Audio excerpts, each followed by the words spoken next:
ആദ്യം മൈത്രൻ സാർ മനസ്സിലാക്കേണ്ടത് നിങ്ങൾ വലിയൊരു കോപ്പല്ല. നിങ്ങൾ കുറെ നേരമായി ഹാഷ്മിയോട് അഹങ്കാരം പറയുന്നത് കണ്ടിട്ടുണ്ട്. ഇതൊന്നും കേട്ട് ഞാൻ പേടിക്കില്ല. പ്രായത്തിന്റെ ബഹുമാനമുണ്ട്. പക്ഷെ നിങ്ങൾക്ക് മാത്രമാണ് ലോകത്തിൽ അറിവെന്നൊന്നും ധരിക്കരുത്. അതാണ് പ്രശ്നം. അതല്ല പ്രശ്നം. പല ചർച്ചകളായി ഞാൻ കാണുന്നുണ്ട്. സാറിന് മാത്രമാണ് അറിവ്, ബാക്കിയുള്ളവർക്ക് അറിവില്ലെന്നൊക്കെ പറയുന്നത് ഒരുതരം ചീപ്പ് അഹങ്കാരമാണ്. അതെനിക്കിഷ്ടമില്ല. ബാക്കിയുള്ള ആൾക്കാർക്ക് അറിവേ ഇല്ല, ഞാൻ മാത്രമാണ് അറിവുള്ളവൻ എന്ന് പറയുന്നതിന് എന്തർത്ഥമാണ്? അപ്പൊ ഞാൻ പൊട്ടനാ? അറിവുള്ള ഒരാൾക്ക് അഹങ്കാരം ഉണ്ടാവില്ല. ഈ പറയുന്ന മൂല്യങ്ങളൊന്നും തന്നെ എന്നെ സംബന്ധിച്ചുള്ള ഒരു മീനിങ് ഇല്ലാത്തതാണ്.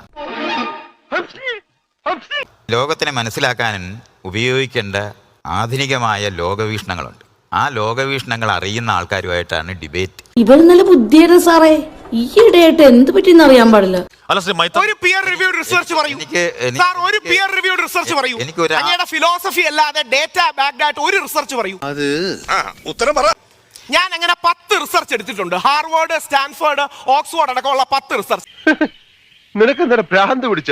അങ്ങയുടെ നിലപാടുകൾ സ്ഥാപിക്കാൻ ഒരു റിസർച്ച് പറയൂ. എനിക്ക് ഈ മേഖലയിലകത്ത് ഒരാളുടെയും പ്രമാണം ആവശ്യമില്ല. അവന്റെ ആത്മവിശ്വാസം തർക്കമില്ല. കറക്റ്റ്. അതായത് റിസർച്ച് ആവശ്യമില്ല. ഞാൻ എന്റേതായ ഡയലോഗുകൾ ഉണ്ടാക്കും.